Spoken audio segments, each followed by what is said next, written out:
Welcome to Theories of the Third Kind. My name is Aaron. The other host that's joining us today is Danielson. Hello. Before we get started, we have a quick announcement. If you would like to support the show, you can join our premium subscription service, Supercast. For $6.66 a month, you get weekly premium audio episodes and access to over 280 ad-free episodes. That's right, ad-free. Or for $9.99, you get all of that plus premium video episodes and bonus video content. You can sign up to that by going to theoriesofthethirdkind.com, and right there at the front of our website, you click on the Supercast button. Now, if you can't afford a premium membership, no worries. You can still help us out by leaving us a written review on Spotify or Apple Podcasts. That helps us out a lot. However, if you don't want to, then that's fine. We just want you, guys, girls, aliens, satanic devil worshippers, Bigfoot touchers, interstellar galactic space lizards, underground space lizards, Illuminati members, reptilians, ghosts, aliens, whoever or whatever you are, to enjoy the show. Except you furries. Yeah, furries, get out of here. That's right. Also, just a reminder, this podcast is entirely human-made. No AI was involved or harmed in the process. Can maybe harmed a little bit. Yeah, we spanked it just a little bit. Hmm. That's a bad AI. Bad AI.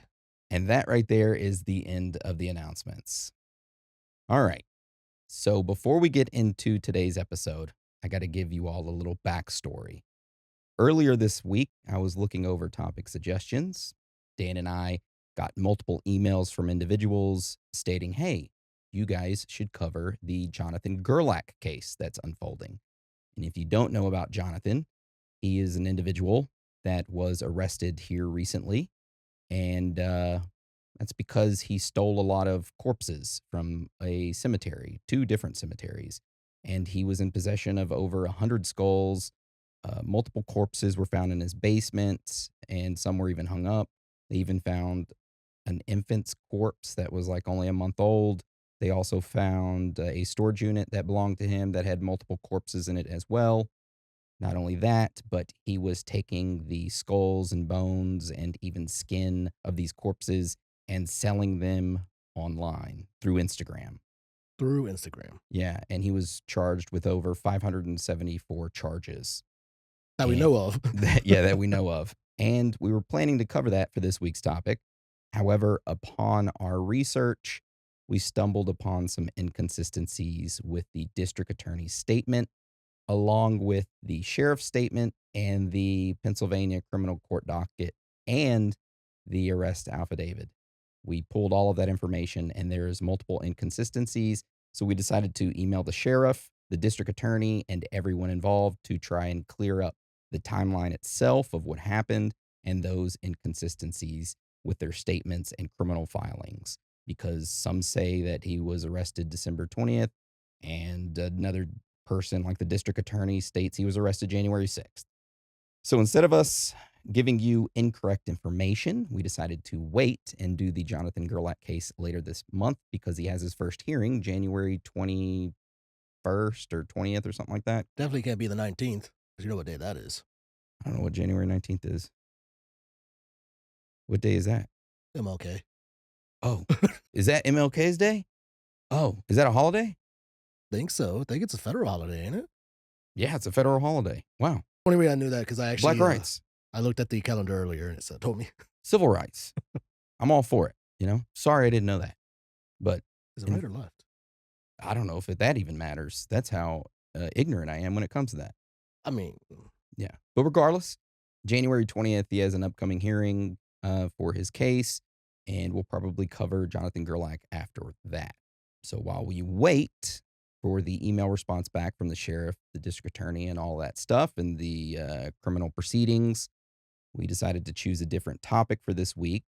And upon researching a different topic, we stumbled upon a story that happened in history that, not a story, it's an event that happened in history that is very similar to the Jonathan Gerlach case. And I had not heard of it before this week, and I was shocked when I read it. now I'm going to be honest here. This was all Aaron's research. I'm actually going to be shocked by this. Yeah, I told Dan, I said, it's crazy. I only know a little bit, so. Yeah, it's about 2 individuals in the early 1800s who murdered multiple people and then sold the corpses of their victims to prominent medical universities. And that's just a little taste of what happened because it gets crazy. It's a gruesome, true story in history that not many people have heard about. So, how this episode will go today is that we will first briefly talk about the location of where this occurred, the two individuals involved, and how they formed this murderous partnership.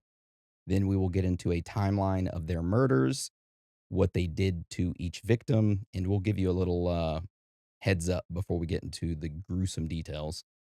And then we'll talk about how they sold the corpses and how they were ultimately caught. Then we'll get into strange facts and findings, theories, and then, of course, wrap it all up with our own personal thoughts and theories.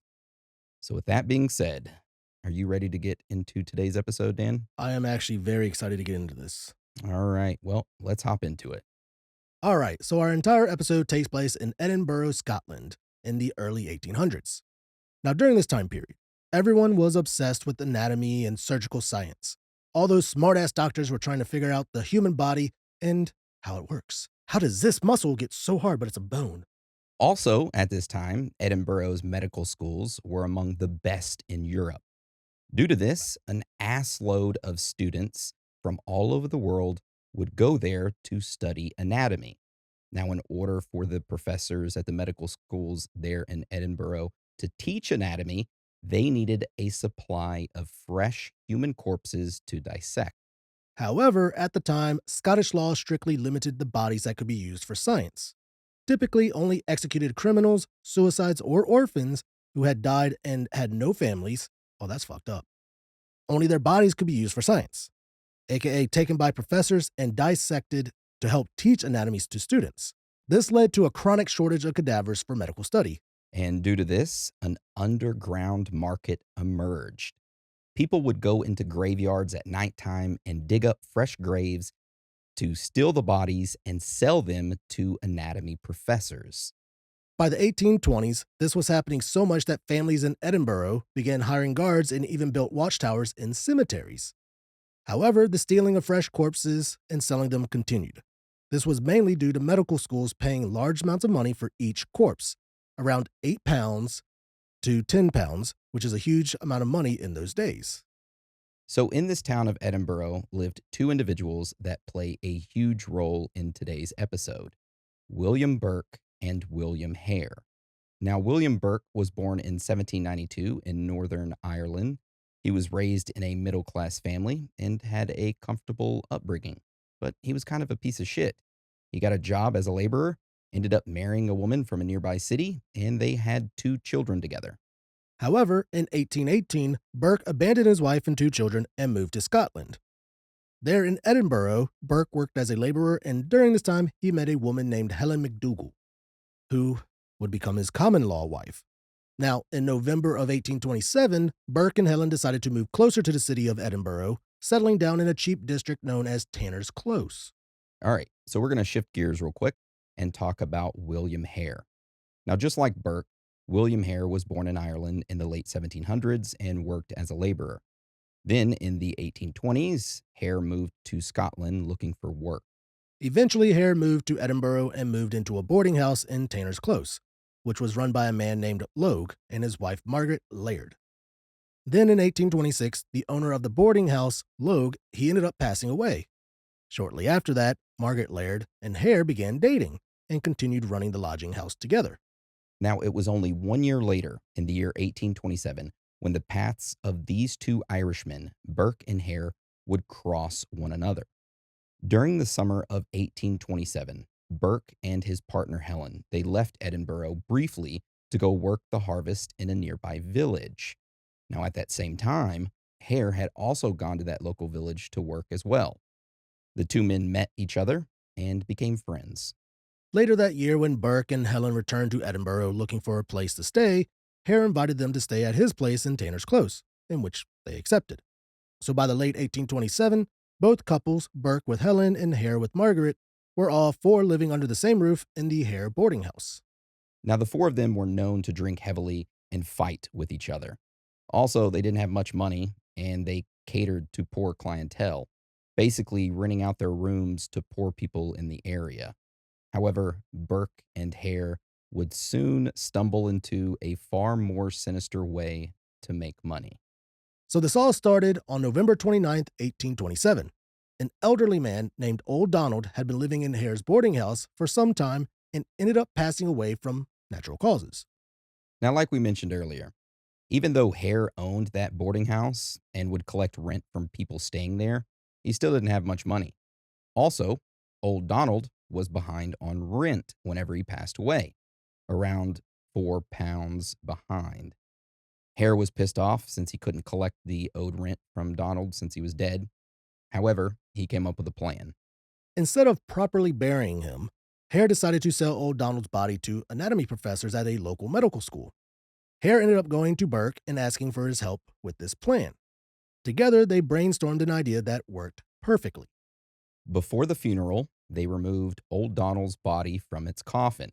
They hid his corpse under a bed in the house. And to avoid suspicion, they filled his coffin with tanning bark to simulate the weight of a body. The coffin was then nailed shut and buried in a local cemetery, and nobody except Hare and Burke knew that it was empty. Later that night, under the cover of darkness, Burke and Hare hauled Old Donald's body, to Edinburgh University looking for a buyer. They didn't really know who to approach, so they started asking around. Can you imagine that? They just got a dead body. They're like, hey, Yeah, like, who's going to buy this? and this is 1827, so it's not like they have a vehicle that they're hiding in. They bring a fucking carriage or something. Yeah. Eventually, Burke and Hare were directed to the office of Dr. Robert Knox. He was a prominent anatomy professor who was known to pay for cadavers. And sure enough, Dr. Knox agreed to pay £7 and 10 shillings for the fresh corpse, which was a hefty sum of money in 1827. Which, side note, that amount of money was equivalent to many months of a laborer's wage. Also, Burke and Hare agreed to split the payment. Hare took a slightly larger amount to cover the rent that was owed by Old Donald, and Burke took the rest. All right, so the transaction was a success, and it was way too easy. No one had questioned them about where the body had come from. So as Burke and Hare left Dr. Knox's office, one of his students casually mentioned, hey, we would be happy to see them return with another body in the future. That's what he kind of mentioned to Knox as Hare and Burke left. Hey, we want to see them return with more bodies. Now, it was that offhand comment, combined with the cash in hand, that planted a dangerous seed in the two men's minds. Burke and Hare realized that there was good money to be made supplying fresh corpses to anatomy professors, and it was far more money they would ever earn as a laborer. And due to this, Burke and Hare were both pretty psyched at how easily they earned money from the first body and started to look for another opportunity. So just a few weeks later, in the winter of 1828, something happens that basically kicks this whole thing off for real. One of the tenants staying at the lodging house ends up getting really sick, and this gives Burke and Hare an opportunity. Now, this tenant was a guy known only as Joseph. Joseph was a miller by trade, and he had been staying at Hare's boarding house. He comes down with a bad fever, he's delirious, not making much sense, clearly not doing well. And Hare starts getting nervous. He's worried Joseph is going to scare off the other lodgers. Or worse, that he's going to die without paying rent, which had already happened before with another tenant, Old Donald. So instead of waiting to see if Joseph recovered or just died on his own, Burke and Hare decided to speed things up a bit and also make sure that they get another corpse that they could sell. They get Joseph completely hammered on whiskey, and once he's drunk and basically helpless, they use a method of killing that they would keep using again and again. One of them, which was usually Hare, would clamp both of his hands over the victim's nose and mouth. At the same time, the other one, which was usually Burke, would lay across the victim's chest. He would just kind of like flop like a fish across the victim, like just lay on top of him, just putting his full body weight on top of them, pinning them down so that they couldn't move or fight back. So Joseph was pretty much smothered to death. He can't scream, he can't struggle, and under Burke's weight, there was really nothing he could do. And this method worked way too well. It didn't leave obvious signs of violence on the body. There was no major marks, nothing that immediately screamed murder. Later on, people would actually coin a new term for this: to burk someone, which literally meant killing a person by suffocating them through chest compression and blocking their airway. Back then, this kind of killing was also called an anatomy murder because the entire goal was to produce a clean, undamaged corpse that could be sold to those anatomy professors. So once Joseph was dead, Burke and Hare stuffed his body into a sack or a chest, and just like before, they hauled it across town to Dr. Knox's office. This time, the payout is £10, which is even more than the last body they sold. Dr. Knox, along with his assistants, they don't ask any awkward questions or any questions at all. The body of Joseph is still fresh, it's intact, and that's all they care about. And this moment right here is huge because it shows Burke and Hare how easy this was. Easy money, minimum risk. At this point, they've officially crossed the line into murder for profit. And terrifyingly enough, they find out that they're pretty comfortable doing it. And not long after that, they do it again. Another lodger staying at Hare's place ends up getting sick in early 1828, and this time it's an English traveling salesman, and he's suffering from jaundice. And just like with Joseph, Burke and Hare don't look at this guy with any kind of sympathy or concern. All they see is their next payday. So they do the exact same thing to him. They get him drunk on whiskey until he's completely incapacitated, and then they move in. Hands over the nose and mouth, full body weight across the chest, and just like before, the man is suffocated to death without much of a struggle. Once he's dead, they wrap up the body and haul it over to Dr. Knox's office. Knox then pays them again, right around £10 for the corpse. And once again, nobody asks questions. No suspicion, no red flags. But by this point, Burke and Hare are starting to realize something pretty disturbing. Anyone around them who was sick or poor could be turned into literal cash. Then, a short time later in February of that same year in 1828, another individual falls victim to Burke and Hare. This time, it's an elderly woman named Abigail Simpson. Now, Abigail was an older woman from a nearby village who would travel into Edinburgh to sell salt and make a little extra money on the side, giving handies. Now, Burke and Hare notice her in town and immediately see her as an easy target. They invite Abigail back to the house, acting friendly, giving her food, company, and a lot to drink. And of course, Abigail was lonely and decided to accept the hospitality. And before long, she was way too drunk to make it home. That's when Burke and Hare make their move. They murder her in cold blood using the same method as before: suffocation. No breathing. Uh, sorry. Once she was dead, they stuffed her body into a tea chest, and then once again, they haul it over to Dr. Knox's office, and he ends up paying them another £10 for her corpse. You looking up what a tea chest is? Yes. Me too. I had to look that up. Well, here's original 1960 wooden tea chest, so I'm guessing they were bigger back then. That's what she said. My God. Also, at this time, Dr. Knox comments on how incredibly fresh the body is. But even then, he doesn't ask a single question. By this point, Burke and Hare have killed multiple people, and nobody suspects a thing. So by early April of 1828, Burke and Hare are fully committed at this point, and the murders just keep going. One day, Burke is out drinking at a local tavern, and while he was there, he begins talking to two women. Nice.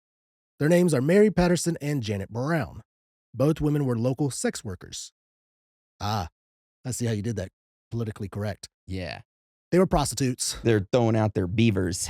So Burke starts buying them drinks, round after round of alcohol. And eventually he says, "Hey, you want to come over and have breakfast with me at a nearby house that belongs to my brother Constantine?" So the three of them, Burke, Mary, and Janet, buy a couple bottles of whiskey and head to Burke's brother's house. When they get there, they decide not to eat breakfast, and instead they just keep drinking. At some point, Mary Patterson gets absolutely wasted and she ends up passing out on the table that they're all sitting around. Burke and Janet are still sitting there talking and drinking when suddenly the front door flies open and it's Helen McDougal, Burke's girlfriend. She shows up out of fucking nowhere and she is pissed. Helen walks in, sees Burke sitting there with two other women, and immediately starts accusing him of cheating on her. A huge argument breaks out. Burke gets so angry that he actually throws a glass, and it hits Helen, cutting her above the eye. So Janet Brown is standing there watching all of this, completely shocked. She says she has no idea that Burke was already involved with someone. And at that point, Helen turns to her and says, "Shut your whore ass up." At that point, Janet's like, "You know what? I'm done. I'm not going to deal with this." She leaves the house, leaving her friend Mary there, still passed out drunk at the table. So, right after Janet leaves, Helen decides to leave and get William Hare and his wife Margaret to come deal with Burke. The three of them return, and Hare pulls Burke to the side to chat, away from their wives to, have a little one on one chat with them. And Burke tells Hare to not worry about the argument, that instead he has a sex worker passed out in the nearby room, and they could kill her pretty easily and then, of course, sell her body. So instead of telling their wives to leave, the two men instead continue to talk and slowly walk towards the room where the drunk sex worker Mary was sleeping in. Which, by the way, whenever Helen left to go get Margaret and William Hare, that's when Burke moved the sex worker Mary over into that other room. So then they all three come back and he pulls Burke and Hare get pulled to the side with one another. And they're like, "Hey, I got this sex worker over there." And they slowly start making their way to the room. So the wives did not know that the sex worker was in that room because he did it while they were gone. Yes. Oh, because I was about to say, Yep. there's no way that they Yes. would let him go in the room. So they slowly start making their way to the room talking while the wives talk to themselves. And the men finally make it into the room. They close the door, quietly lock it behind them, not allowing their wives inside. That's when Burke and Hare quietly smother Mary and leave her body there in the bed, covered up as if she was sleeping. The men then come out of the room and return back home with their wives. Because remember, they were at Constantine's house. Oh, so Yeah. he did have a brother named Constantine. Yeah. Or someone. So that same afternoon, Burke and Hare returned and stuffed Mary's body into a tea chest. And once again, they carried it straight to Dr. Knox's office. And for her body, they were given £8. Once Burke and Hare left, one of the assistants began unloading the cadaver, like they always do. However, this time when one of the assistants saw the face of the cadaver, aka Mary, they said, I know that woman. She's a local sex worker, right? Dr. Knox quickly spoke up and said, No, that's not a sex worker. Burke told me that she was a woman that drank herself to death, and he had obtained her from someone nearby. The assistant accepted the explanation and continued to unload the cadaver. Also, a little knowledge nugget. Dr. Knox preserved Mary's body in whiskey for the next several months before dissecting it. And the murders just continue. So later that spring, in April of 1828, Burke and Hare strike again. This time it's an older woman named Miss Haldane. Now, Miss Haldane had actually stayed at that boarding house before, but she had fallen on hard times and ended up coming back. Also, she was known to drink a lot. So needless to say, Burke and Hare see this as an opportunity. They begin giving her drink after drink of whiskey, and she ended up passing out. And Burke and Hare see their opening. While she's lying there drunk and helpless, they smother her to death. And just like before, they turn around and sell her body to Dr. Knox. Now, a few months later, Miss Haldane's own daughter, Peggy Haldane, shows up at the boarding house. She's looking for her mother and also needs a place to stay. Peggy ends up hanging out with Burke, drinking with him until she's completely intoxicated. Burke decides that he doesn't need Hare in this situation, and once Peggy is drunk enough, Burke murders her on his own. Her body is then stuffed into a tea chest. And just like the others, it's sold to Dr. Knox, this time for £8. A mother and her daughter killed only a month apart by the same men in the same miserable place. And it still doesn't stop. In late spring of 1828, there's another murder. This one involves an elderly woman who had been staying at the boarding house. One night, she gets extremely drunk and was barely conscious. In this case, Burke again acts alone and smothers the woman to death. Her body is then sold to Dr. Knox, and he pays £10 for her. A few weeks later, there is another victim, a woman known as Effie, or Effie. How would you pronounce that? Effy. Effie? Effie? Effie. So Effie was a local homeless woman who survived by scavenging, digging through trash heaps, and selling whatever scraps that she could find. Also, Burke actually knew her. Effie had sold him bits of leather before, stuff he used for cobbling work. That's fixing shoes. Mm-hmm. So Effie wasn't a stranger. However, that did not matter. Burke invited her over, gave her some whiskey, and once she was good and drunk, both Burke and Hare acted. They used their usual method: hands over the mouth, weight on the chest, and Effie was murdered. Her body was then taken to Dr. Knox, and he pays them another £10. So a few days after that murder, Burke was walking down the street and noticed a police officer walking a woman home. The woman was so drunk that she could barely stand upright. Burke saw this as an opportunity. He went up to the police officer and told him that he knew the woman and offered to escort her safely home. The officer thanked Burke and handed her over. Of course, Burke didn't really know that woman, and instead he took her back to his home. Both Burke and Hare killed the woman and turned her corpse into another cash payment. So now it was June of 1828, and by this point, Burke and Hare had been murdering people for about 6 months. And believe it or not, this next incident is one of the most brutal things they have ever done. So just a little heads up. This is pretty sick what they do next. I mean, it's all sick what they have done, but this one's exceptionally bad because it's a child. Oh, So in June of 1828, an older woman showed up at the lodging house with her grandson. And her grandson was pretty young. He was around 5 to 6 years old. Historical records, some say 5, some say 6. But all of the historical records state that the boy was a mute, and they described him as being and I quote, this is straight from the historical books, a dumb boy. So take that how you would take it. I don't know. Not smart. honestly, probably back then, since he was a mute, they probably just thought that he was dumb. Yeah. He was just because he couldn't speak. Boy's not listening. What's wrong with you, boy? Say something. Yeah. Oh, that sounded, ooh.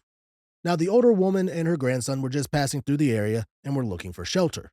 Burke and Hare allowed them to stay in their lodging house. Later that night, the older lady and her grandson were in the kitchen area, sitting near the fire. Burke and Hare asked the lady if they could speak with her privately in the bedroom. Once in there, they suffocated her to death. While that was happening, her grandson was still sitting in the next room, completely unaware what was going on. Once the grandmother was dead, Burke and Hare turned their attention to the boy. And this part is especially hard to hear, and I don't even want to read it.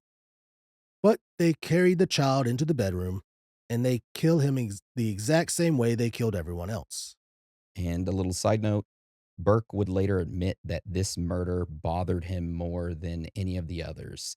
He said that he was haunted by this murder, how innocent the boy was, and the look on his face, the fear, the confusion, and according to Burke, the boy's face stuck with him and gave him nightmares. Rightfully so. Yeah, I mean, most of the victims that they killed were pretty much unconscious. He was awake, and sadly, he Aware. can't yell. Yeah. Ugh. All right, so back to the story.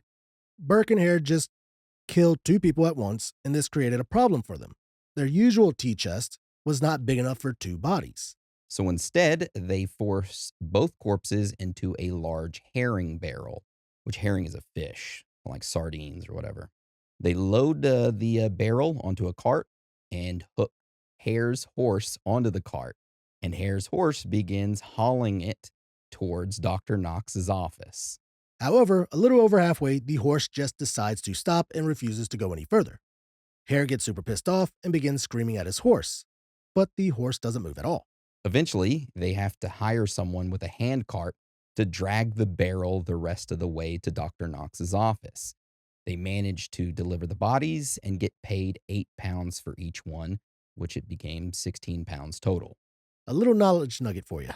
Shortly after that, Hare's horse decides to mind Hare and walk back home with them.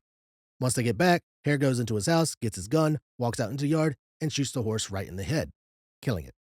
And then he tries to sell the horse's body to the professor, and the professor's like, We don't "What want the that. fuck? We don't want the horse." He's like, "Well, what am I supposed to do with him?" Sell it to McDonald's.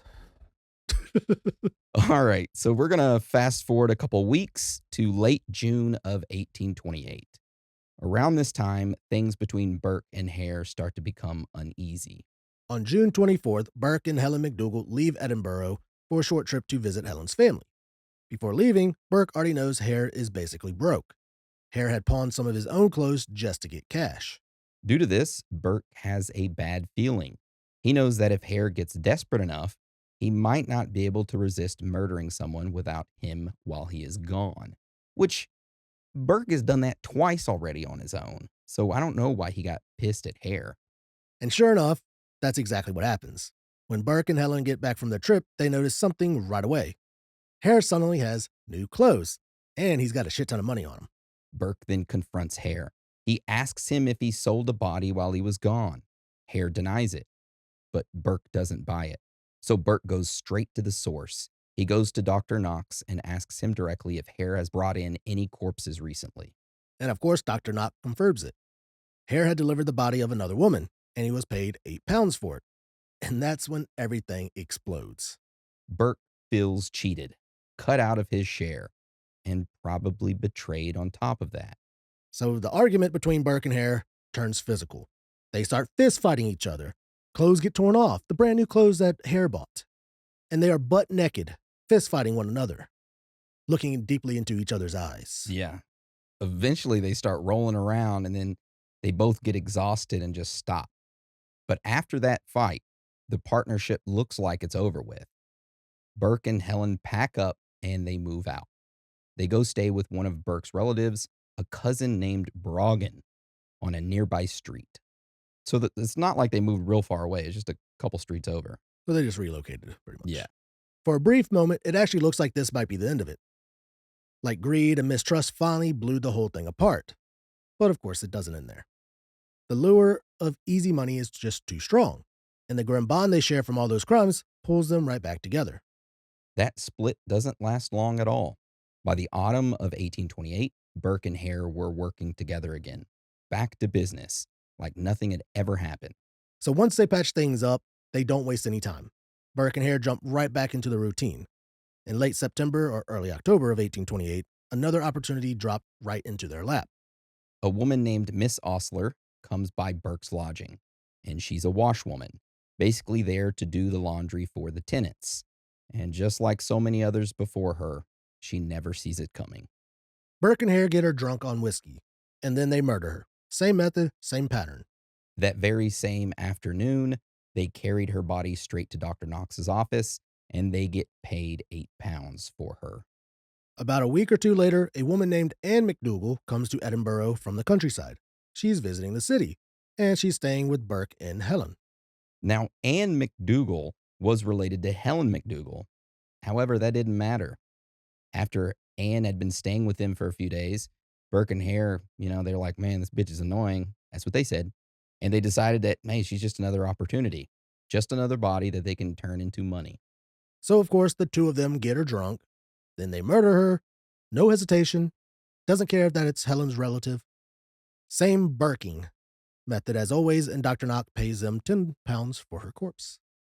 A month later, in November of 1828, Burke and Hare began looking for their next victim. Now, at this time, on the streets of Edinburgh was an 18-year-old man named James Wilson. James was mentally disabled and had badly deformed feet, which caused him to limp. But he was harmless and friendly. He survived by begging, and he entertained kids.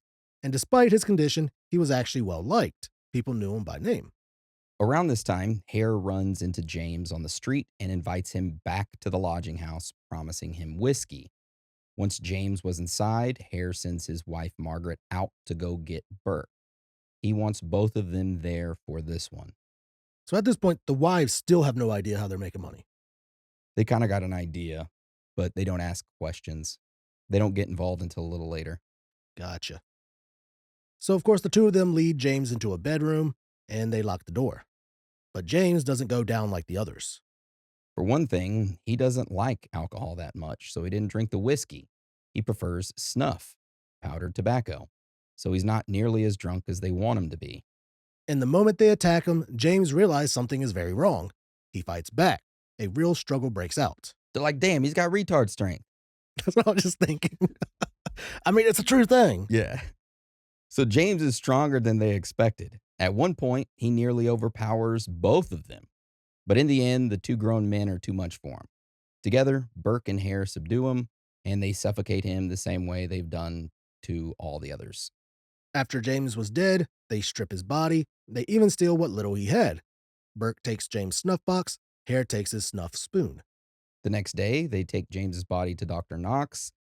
However, things don't go as smoothly as they usually do. As soon as the body was brought in, the medical students noticed something's wrong. Several of them recognized the corpse immediately. This isn't just some anonymous body. This is James, someone they've all seen around town, a well known local kid, suddenly dead. So Dr. Knox at this point realizes, oh shit, I'm in trouble. And instead of asking questions to Burke and Hare, and instead of going to the local authorities and reporting this, Knox just flat out denies it. He tells the students that they're wrong and insists that the body isn't anyone that they know. So Dr. Knox then takes the body into a different room and removes his head and James' deformed feet. He throws away the head and the deformed feet, comes out of the room, and then orders James' body to be dissected immediately before any others. Which, by the way, he doesn't call the body James. He's still trying to make the students believe that it was someone else, now just headless and feetless. Yep. Also, at this point, Knox had to know something was off.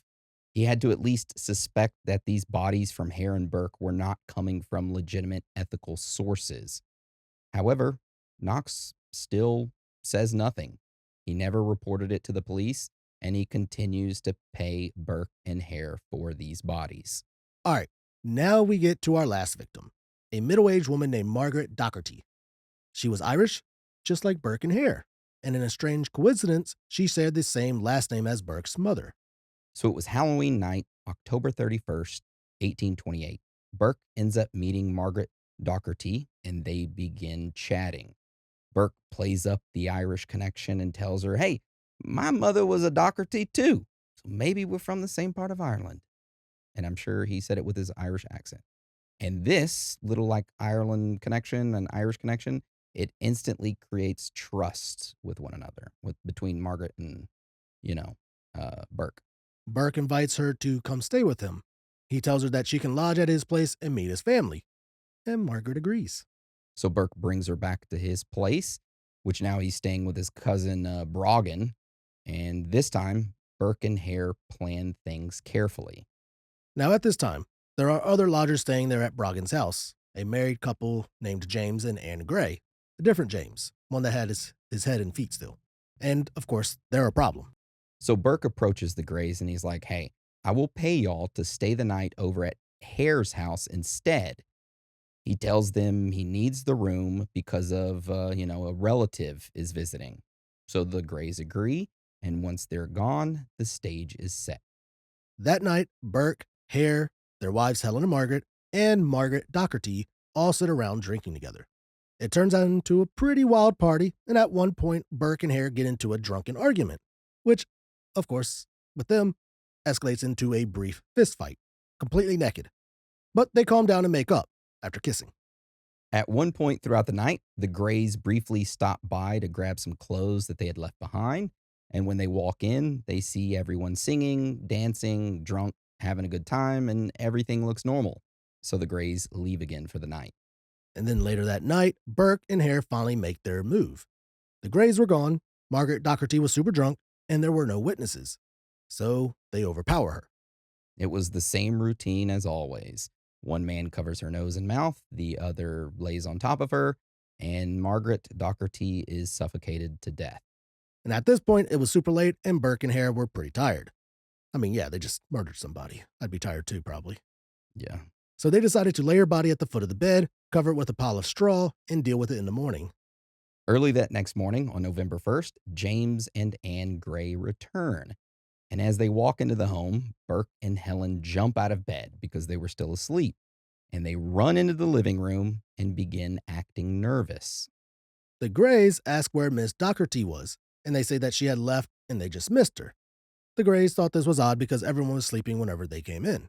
Now, Anne Gray kind of just, shrugged it off and said okay, and began walking into the room to retrieve some of her own belongings. But Miss Docherty's body was still in there, hidden under the straw. So what happened? Well, Burke jumps in front of Anne and does not let her enter the room. Later that day, Burke and Helen leave the house, leaving the Grays alone inside, and curiosity gets the better of them. Anne Gray goes into the room that they were blocked from earlier, She walks toward the bed and notices a straw piled up at the foot of it. She starts poking around in the straw, being like, why the hell is there a big thing of straw next to my bed? They have a cow inside here? What the hell's going on? Meow. So she starts moving it around, and then she sees it. Hidden under the straw is a body. Margaret Docherty, dead. And there's blood and foam coming out of her mouth. A short time later, Helen McDougal returns back to the home and the Greys immediately confront her. Helen completely breaks down. She panics and tries to bribe them into silence. She offers them £10 a week, every week, which is an insane amount of money back then. All she asks is that they keep quiet. James and Anne Gray don't even consider it. They refuse outright and rush out of the house to find the police. I mean, they'd probably be set for life. Yeah. Now, at the same time, Burke and Hare realize what is going on, so they decide to move fast. They take Margaret Docherty's body out of the house and haul it to Dr. Knox's surgery, trying to get rid of the evidence before police arrive. And by the time officers searched Burke's lodging, the body was already gone. But not everything was gone, though. The police find blood-stained women's clothing hidden under the bed. The Greys immediately identify it as belonging to Miss Docherty. Burke and Helen claim that Margaret Docherty simply left the house alive that morning. But when they were questioned separately, they both gave different times for when she supposedly left. And it was those contradictions, combined with the Greys' eyewitness account of finding the body, are enough. Burke and Helen are detained that same day on suspicion of foul play. On November 2nd, the local police head to Dr. Knox's anatomy rooms and begin inspecting it. The police officers find exactly what they're looking for. Margaret Docherty's body, still intact, still identifiable, hidden among Knox's cadavers. The Greys are brought in and they identify the body as the same woman they had seen with Burke and Hare the night before. And at this point, the police decide to arrest William Hare and Margaret Hare. Now, all four of them at this point are in custody. William Hare, Margaret Hare, William Burke, and Helen McDougal. The police begin questioning them. And of course, they all deny everything, and they begin pointing fingers at each other, blaming one another for what had happened to Miss Docherty. And since everyone was blaming each other, the police couldn't get a solid story. They decided to do something controversial. The police decided to turn Burke and Hare against each other. The police end up offering William Hare a deal. He would get full immunity, no charges, no punishment, as long as he confesses and testifies against Burke and Helen McDougal. And of course, Hare doesn't hesitate for a second. The moment saving his own skin is on the table, he takes it. The deal is set. Hare walks free if he tells him everything. And his wife, Margaret Hare, also avoids charges.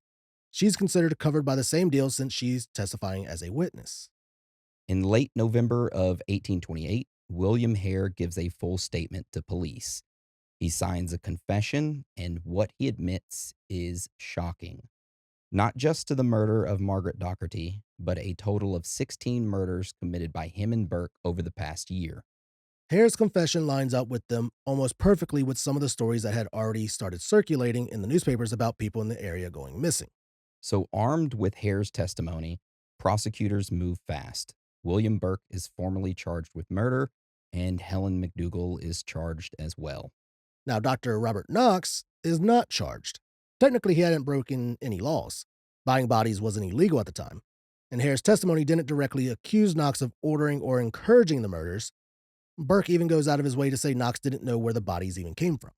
All right, so we're going to fast forward to the trial. It began on Christmas Eve of 1828, and the public interest in this case was massive. The courtroom was packed. Crowds even overflowed into the streets outside. Extra police officers were brought in, and they even had soldiers on standby in case things got a little crazy. Now, the trial lasts a while. It runs straight through the next and into Christmas Day. Witness after witness takes a stand. James and Anne Gray testify about finding the body and about Helen trying to bribe them into silence. Medical experts talk about the condition of the corpse, though they can't definitely prove strangulation. And then comes the main event. William Hare takes the stand. The courtroom watches him with a mix of fascination and disgust as he tells his story. He paints Burke as the main killer and claims Burke did the act. Hare downplays his own role as much as legally possible. He admits to helping move the body to Knox's rooms and dodges any broader questions about their other murders by saying they're outside the scope of this trial. Margaret Hare testifies too, but she suddenly can't remember much of anything and begins acting confused. And she even uses her coughing baby as a distraction while she's being questioned. She's up on the stand with her baby? Yeah, got to write down on titty. Oh, damn. And to everyone's surprise, there was a titty out. But Dr. Robert Knox never takes the stand. He and three of his assistants are listed as potential witnesses, but they're never called. After all the testimony, the jury finally retires around 8:30 in the morning on Christmas Day. They're only gone for about 50 minutes when they come back and the verdict is clear. William Burke is found guilty of murdering Margaret Docherty. As for Helen McDougal, the jury returns a verdict of not proven. That's basically an acquittal due to lack of evidence. They're not saying she's innocent, just that they can't convict her. So Helen walks free, but Burke does not. The judge tells him, "You're sentenced to death." Also, in a final twist of things, the judge also orders that after Burke is executed, that his body is to be handed over to medical science to be publicly dissected. The judge also states that he hopes Burke's skeleton will be preserved for future generations. Damn, that's hardcore. Yeah.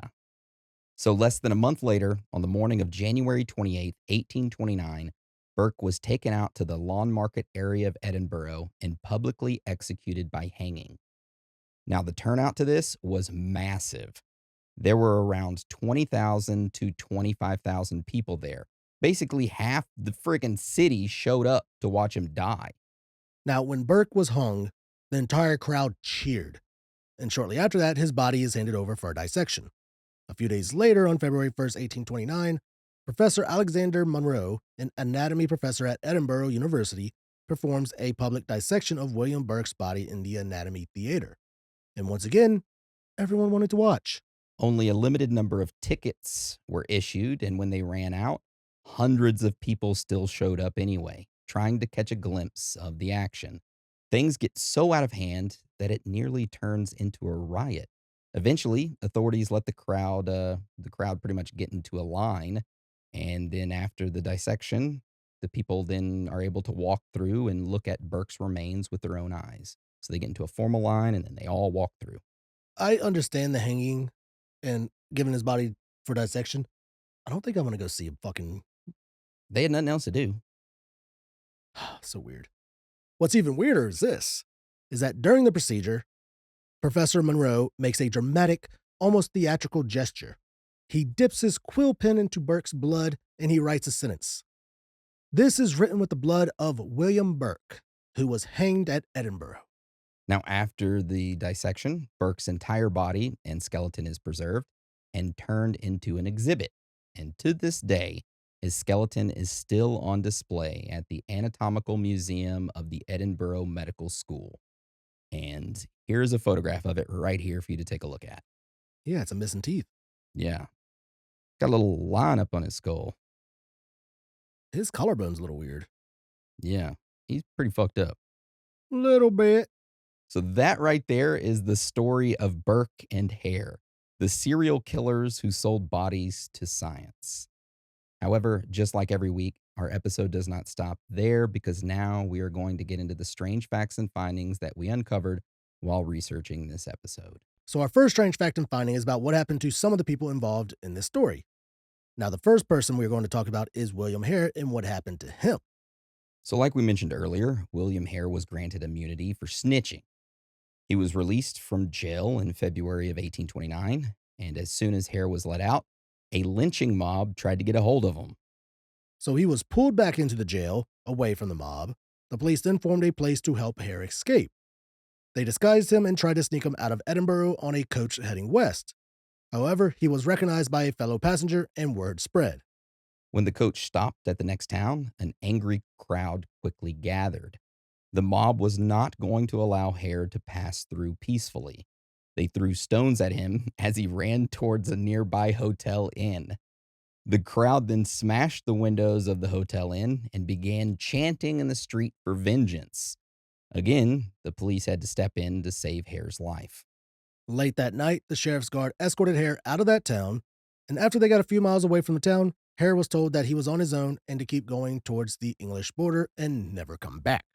After that, William Hare disappears from official records. His ultimate fate remains a mystery. There are some rumors, though, as to what happened to him. One story states that Hare was captured by that mob. They blinded him by throwing him into a lime pit, and after that, Hare lived out his days as a blind beggar on the streets of London. And another story is that Hare escaped, assumed a new identity somewhere far away, and was never seen again. However, we don't know because there are no official records as to what happened to him. He just disappeared.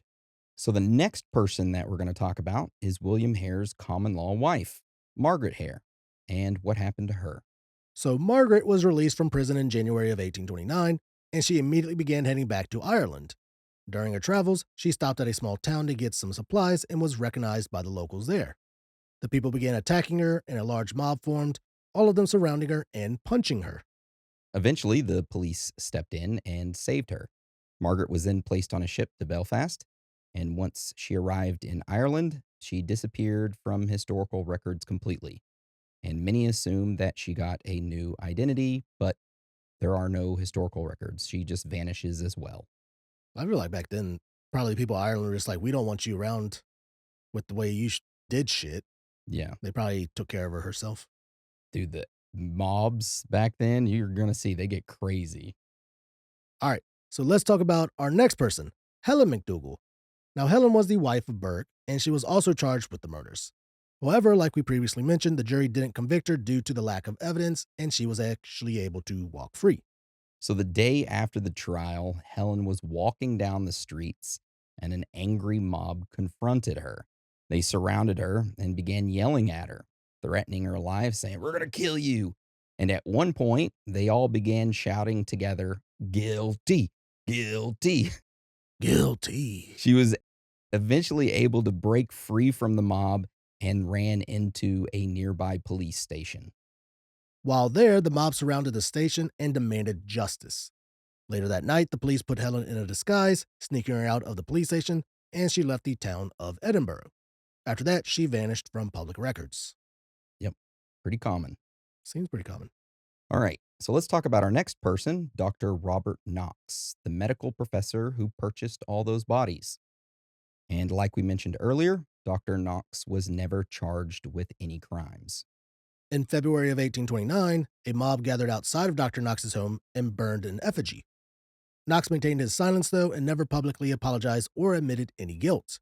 However, his career and reputation was ruined.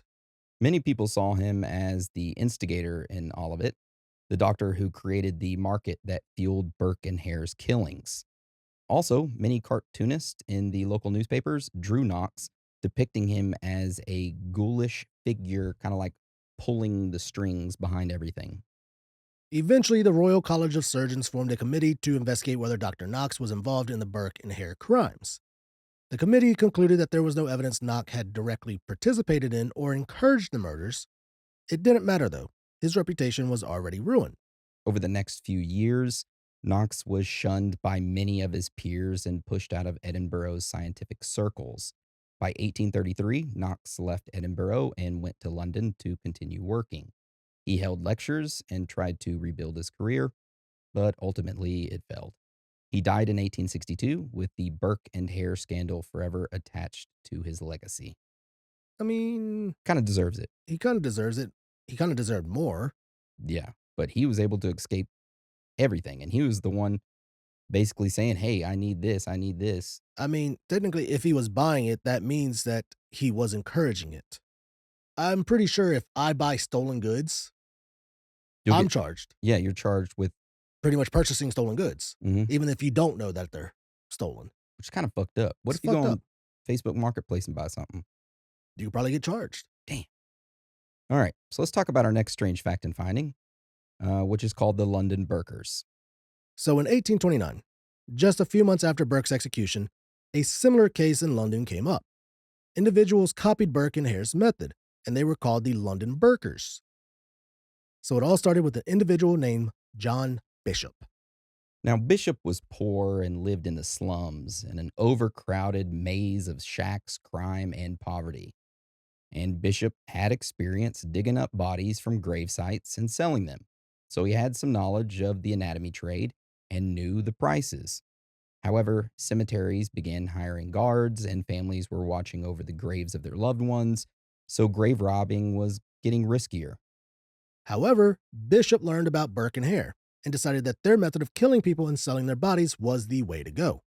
So Bishop teamed up with Thomas Williams, a local laborer, and James May, which, by the way, the three men were in their late 20s to early 30s. So the three men started off robbing graves instead of like immediately going to killing people. However, in 1831, they stopped digging and started killing. Their method was simple and quiet. They targeted people no one would look for: the poor, homeless, travelers, and even children. They would get them drunk, lure them back to the slums where Bishop lived, and then smother them to death. Later that year, in October of 1831, the three men decided to target a 12-year-old young Italian boy named Carlo Ferrari. Now, Carlo was well known in the area. He made a living on the streets of London showing off his trained white mice to passerbys or spare change. That's pretty cool. Now, Bishop saw him as perfect prey, though. He lured the boy back to the slums where he lived with the promise of work and money. Once there, Carlo was given alcohol and then he was killed. His body was then stripped and prepared for sale. The next day, Bishop and Williams delivered the body to the anatomy department at King's College of London, where they were paid £12. Once they left, the anatomy staff there at the college began to ask questions. The body of the child was too fresh. There were no signs that he had been buried, no dirt, and no damage from digging. Also, it was a body of a child. That was unusual, even for the black market. Due to this, the anatomy staff members quietly contacted the police and reported it. On November 5th, 1831, police arrested John Bishop, Thomas Williams, and James May. When officers searched Bishop's home, they found bloodstains, clothing belonging to victims, and tools used to prepare the bodies for sale. The police then questioned them. Bishop and Williams confessed to not only the murder of Carlo, but also to additional murders. They stated that they had killed and sold a homeless woman and a cattle wrangler. The police then decided to question James May separately, and he turned on the others. And he did this for an exchange for his testimony so that he could avoid the gallows. Oh, the gallows. Now, the trial took place in December of 1831, and of course, the public interest was enormous. Crowds gathered outside the court. Bishop and Williams were then found guilty and were sentenced to death. Only a few days later, on December 5th, 1831, they were hanged at Newgate Prison in front of a massive crowd. And just like Burke, their bodies were given over to the medical community for public dissection. During this, thousands attended, and their skeletons were actually preserved as well. Now, our next strange fact and finding is called crowds. So, with the Burke and Hare killings, along with the London Burkers killings, the public was getting fed up. People started to blame medical students and anatomy schools, saying that it was their fault. The public was convinced that the doctors were the same as the murderers. Large mobs of people began forming outside of anatomy schools and began chanting, "Death to doctors! Death to doctors!" The mobs would then also start attacking medical students that were walking by on the streets or that were leaving their anatomy schools. Police would then break up the mobs, but the mob would only form again a day or so later. This became such a big problem that officials could no longer ignore what was going on. So in 1832, Britain passed the Anatomy Act. It legalized the use of unclaimed bodies from hospitals, effectively ending the black market for corpses. Well, not entirely ending Right. it, but during that time, yes, ending it. So yeah, that right there is our last strange fact and finding. Those mobs, man, they crazy back then, huh? I can understand attacking the professors, maybe, especially the ones doing the purchasing, but the students, Yeah, they didn't give a shit. Death to doctors. one of those doctors could be saving your life one day. All right, so let's go on to our theory section and talk about the theories around this entire story.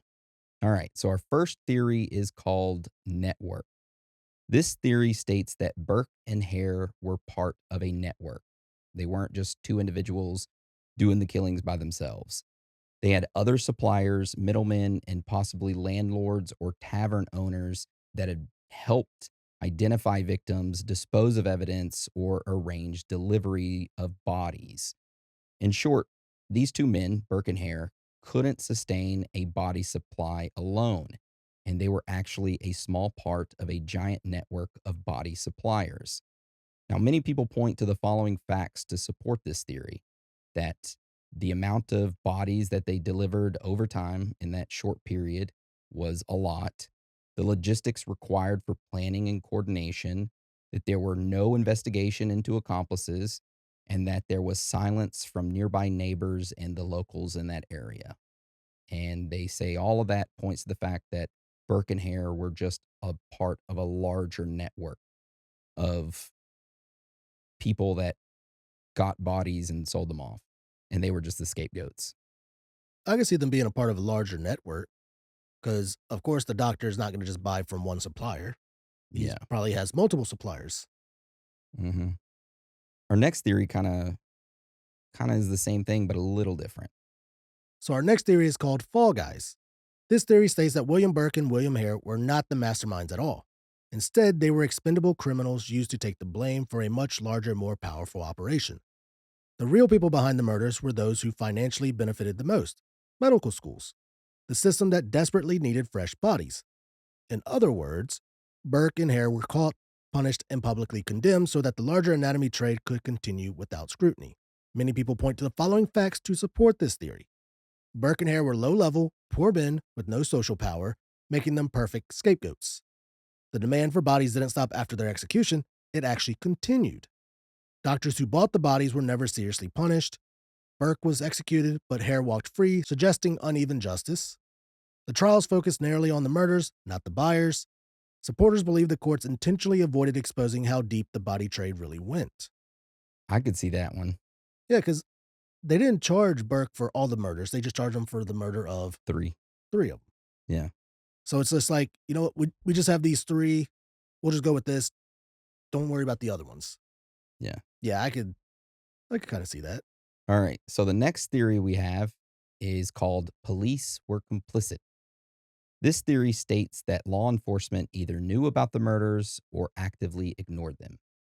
Now, during this time, Edinburgh had a ton of missing people, especially poor missing people, and the police never conducted any serious investigations into any of those missing cases. Some state that either the police ignored it or that they were aware of it happening and allowed it to happen because they knew that it was poor people and they didn't like poor people on their streets. Many people point to the following facts to support this theory. Victims were mostly poor, homeless, or sex workers. Missing persons reports were rarely or never followed up on. Police benefited from social order and quiet streets, and there was no investigation into the body suppliers or the medical schools. I mean, honestly, that still happens today. Yeah, absolutely. I mean, granted, the police will probably ignore homeless people being attacked and all that until someone brings it up to their attention, but it gets people off the streets. They don't have to worry about it. They honestly probably see them as already criminals, considering they're living on the streets, even though they might have just ran into like unfortunate events. But yeah, I could see the police being complicit in that because they're like that to this day. Yep. All right, so our last theory is called exaggerated, aka inflated. This theory states that the number of murders done by Burke and Hare were actually exaggerated in order to justify a swift execution and distract the public from the medical field and the police sucking at their jobs. The public needed the villains. Burke and Hare fit that role perfectly. Many people point to the following facts to support this theory. Poor record keeping in the 1820s, trials moved extremely fast. Yeah, Yeah. I can see that. I mean, it just makes me think back to the West Memphis 3, last week's premium. Oh my How God. They needed fast a that trial. villain. Yeah. They just wanted someone to blame. Mm-hmm. So they're just like, hey, we got these guys that they killed three people. We found them guilty of that. But, oh, they killed so many more, so we should definitely get them. I mean, they did kill three people, so obviously they were bad. But let's say they, killed at 16. Honestly, I think three is still enough. Yeah. One is more than enough. Now, there's one more theory that I didn't list on here, and this theory is that Hare made up the entire thing. Hare killed Docherty and then pinned it on Burke because Hare, William Hare, was the one that was granted immunity for his confession. And everything that we read today came straight from Hare, not from Burke. Mm. Yeah. So some say that Hare just threw Burke under the bus and blamed him for everything and was granted immunity. How long did Hare serve in prison? Or did he? He was arrested in what, November, and then was released February. So a couple months. So he didn't really serve a sentence. He No, was he was just kept there until the execution of Burke was finished. the fact that he got like perfect immunity to not have anything happen to him. So I'm going to ask you, Dan, we're going to move to our own personal thoughts and theories. Do you believe Burke and Hare did these crimes? Do you believe that Hare kind of exaggerated it and pinned it on Burke? Do you believe they were part of a larger network? What's your own personal opinion on this entire story? I mean, this is well, from Hare's mouth is a true story. And from testimonies from people at the trial. So obviously people did die, bodies were sold. I do believe that they were part of a bigger network because honestly, I feel like in that field of work, you can't just keep buying from one person because then you start to want. I mean, I figure doctors or professors would start to wonder where the bodies are coming from. How are Mhm. you getting your hands on so many bodies from the same area? You usually want different, probably areas, but especially if they were buying it. I mean, at the time it wasn't illegal, but you still don't want people to find out that you're buying from. That they're getting unethically sourced, AKA getting killed off. Yeah. But the fact that you said that Hare could have possibly created Bert, like kind of, I guess, pinned it on him, Mhm. I could see that. Because maybe he was just like a good friend that was like nearby or something like that. And Hare got busted and he's just like, talked to his wife, like, hey, let's blame them and get away free. Yeah. Because they probably had him sentenced to death. And they're just like, well, if you testify, you won't die. You'll get to walk free. Of course, you're going to blame someone else, especially if you're sentenced to death and going to have your body publicly dissected. And That's brutal, huh? that's brutal. What they did to him, but then again, he deserved it if he truly did all that. Either way, he did kill someone, I think. So, Yeah, but yeah, in that kind of line of work, I do think there's a bigger network involved. absolutely. I also believe that the medical field ended up corroborating with the local police, and the police kinda, like, turned their head to it as long as it was poor people getting murdered. They continued to turn their head to it because the medical field profited enormously, and then so did the police. They were getting these vagrants, these undesirables taken care of. The people on the street were no longer, on their street, and they were like, "Okay, we're just gonna turn a blind eye to it." The medical people make money. The people doing the killing is killing poor people and people we don't like on our street, so it's kinda helping us out too, until they could no longer turn their head from it anymore. So pretty much, Hare and Burke were the fall guys Yeah. because the police and the medical people, they were all involved in it. And when word finally got out, they needed someone to blame, so they needed a scapegoat. And Burke and Hare were those people. Yeah, and the police were like, we weren't complicit, we just found out." And the medical field was like, "We had no idea they were doing it." Yeah, I can see that. If you or a loved one were murdered by Burke or Hare, please send us an email. We would love to hear from you. Or if you were murdered from the London Burkers. Yes. You can call us and leave us a voicemail at 707-390-0655. Correct. That's correct. I said that with a question mark, by the way, because I wasn't 100% sure. But yeah, definitely call us. Let us know if you've been murdered by them. And just leave a voicemail. No haunting us, please. Already bought enough sage to cleanse this house. All right. Well, with that being said, do you have anything else you want to add to today's episode? All I know is that was a hell of a story. Yeah, it was crazy, I, huh? Twists and turns. twists and turns, and the fact that they were getting away with it. No, it's like no one was questioning it until uh what the it was the James guy, the James or the mentally disabled one yeah.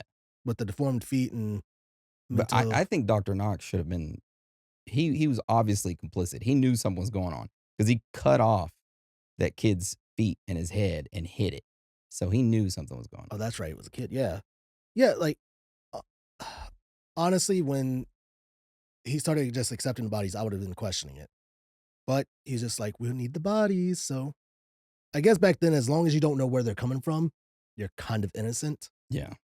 But obviously, if it's a body, obviously something's going on. They just will it right up. Hey, who wants to buy this body? It's crazy. Dude, that is crazy to think that they're just putting him in T chest, going up like, "Hey, I got another body. You want to buy it?"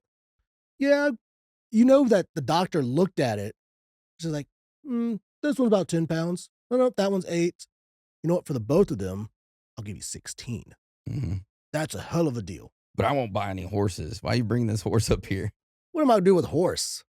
All right. Well, with that being said, that is the end of today's episode. We hope you all enjoyed it. I did. And also, if you have any information about the Jonathan Gerlach case, send that over to us. We'd love to compile it into our episode that we do over him. Yeah, and if you bought any of the human remains from him, shame on you. Yeah, because he did sell those human remains. Jonathan did. All right. Well, thank you for joining us and thank you for your support. Without you, we could not do this. That's right. Much love. So, with that being said, Dan, you want to roll us out? Sure will. It's okay to be out of this world with your thoughts. Because you are not alone.